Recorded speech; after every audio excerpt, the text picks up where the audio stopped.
ओम शांति। आज हम बात करेंगे कि धन को अपनी ओर कैसे आकर्षित करें और वो कौन कौन से उपाय करें कि धन हमारी तरफ खिंचा चला आए। और जो आज प्रयोग मैं आपको बताने वाली हूँ उसे अगर आप अपने जीवन में अपनाओगे तो रिज़ल्ट बहुत अच्छे होंगे। और इसमें हमें सबसे पहले क्या करना है, हमें अपने संकल्पों को बदलना होगा। और अगर हमारे अंदर धन को लेकर डर है, चिंता है, उसकी कमी की फीलिंग है, तो वो संकल्प हमें अपने बदलने होंगे, क्योंकि हम प्रकृति में वही डर, चिंता और कमी की फीलिंग दे रहे हैं और फिर प्रकृति हमें वही वापस लौटाएगी। तो कभी भी हमारी आर्थिक स्थिति फिर अच्छी नहीं हो सकती, बल्कि और ज़्यादा बुरी हो जाएगी। और बाबा भी कहते हैं संकल्प से ही सृष्टि बनती है, ना कि सृष्टि से संकल्प। अगर हमारे संकल्प सुंदर हैं तो हमारा भाग्य भी सुंदर ही होगा। और जो संकल्प हम बार बार करते हैं वो हमारा पूरा हो जाता है, क्योंकि कई बार कई लोग क्या बोलते हैं, नेगेटिव संकल्प करते हैं, हमारा व्यापार अच्छा नहीं चल रहा, मेरे पास धन की कमी है। तो ऐसे नेगेटिव संकल्प से हम अपनी सृष्टि वैसे ही बना लेते हैं, यानी धन की कमी होने लगती है, बल्कि उसकी जगह हमें शक्तिशाली संकल्प करना है। क्या संकल्प करेंगे? मैं मास्टर सर्वशक्तिमान हूँ, मैं बहुत धनवान हूँ, मैं बहुत भाग्यवान हूँ, चारों दिशाओं से धन मेरी तरफ खिंचा चला आ रहा है। तो हम जब ये संकल्प बार बार बोलना शुरू करेंगे तो ये हमारा पूरा होने लग जाएगा। तो हमें बार बार वो ही बोलना है जो हम चाहते हैं।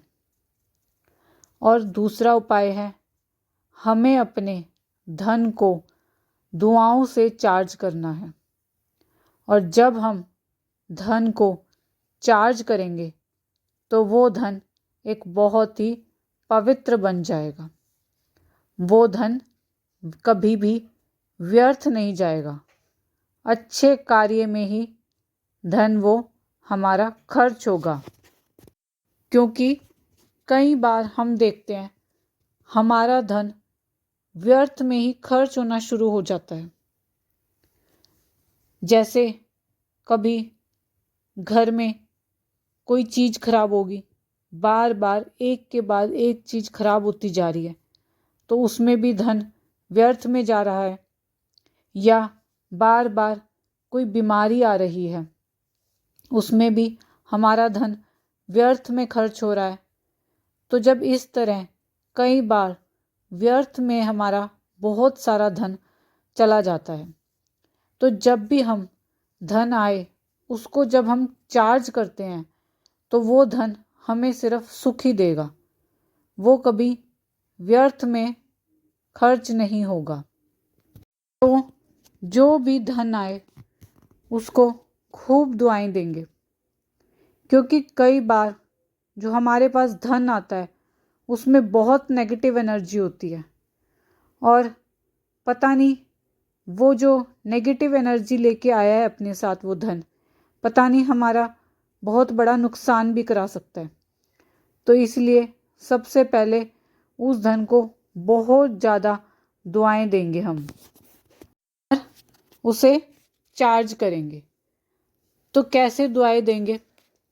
जब भी कोई धन आए पहले बाबा को धन्यवाद करें कि बाबा ये मेरे पास धन आया है, उसके लिए आपका बहुत बहुत धन्यवाद।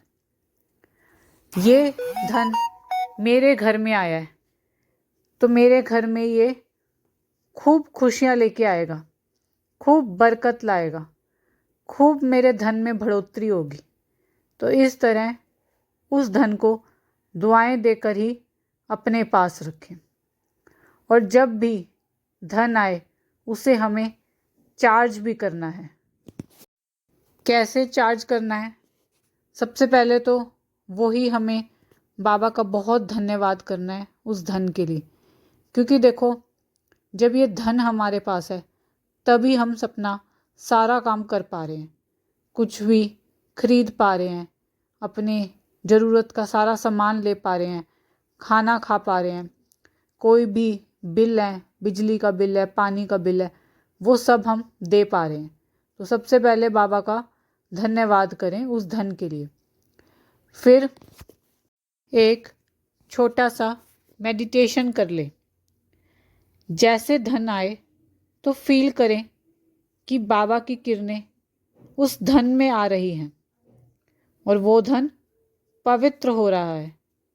फिर जब आप उस धन को खर्च करोगे तो वो धन ना तो कभी कम होगा, वो बहुत सारी खुशियाँ लाएगा और उससे बरकत भी होगी। ये था दूसरा उपाय। इससे आपकी आर्थिक स्थिति में बहुत ज़्यादा लाभ होगा। और तीसरा उपाय है, जो भी धन आए उसको हम कुछ हिस्सों में बांटेंगे, तो हम उसे अपनी ज़रूरत के हिसाब से ही हिस्से कर सकते हैं।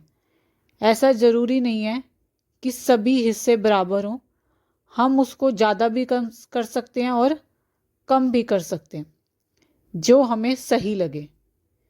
तो पहला हिस्सा, उसमें से सबसे पहला हिस्सा परमात्मा के लिए निकालें। जो भी परमात्मा के कार्य होते हैं, शुभ कार्य होते हैं, उसमें उस हिस्से को दे। दूसरा हिस्सा अपने स्वयं के लिए निकालें, अपने स्वयं के खर्चे के लिए निकालें। तीसरा हिस्सा जिनकी पालना की जिम्मेदारी आपको परमात्मा ने दी है, आपके घर के परिवार के सदस्य, आपके बच्चे या कोई भी आपका प्रियजन, उसके लिए ये तीसरा हिस्सा निकालें। कम ज़्यादा आप अपने हिसाब से कर सकते हैं, क्योंकि बाबा सिर्फ भाव देखते हैं। और चौथा हिस्सा, जो भी धन आएगा उसमें कुछ ना कुछ ज़रूर बचाना है। जब भी कोई ज़रूरत आए तो उस समय उस धन को हम यूज़ कर सकें। आप किसी बैंक अकाउंट में भी उसको जमा करा सकते हैं। और अगर आपके पास और भी ज़्यादा है, ज़रूरत से भी ज़्यादा है, तो उसमें से एक हिस्सा और करें। उस हिस्से में आप अन्य आत्माओं के लिए निकालें। वो हिस्से को आप अन्य आत्माओं के लिए यूज़ करें, जैसे पक्षियों के लिए, पशुओं के लिए और उन आत्माओं के लिए जिनको भोजन नहीं मिलता, जिनको कपड़े नहीं मिलते, तो उनके लिए भी एक हिस्सा हम निकाल सकते हैं।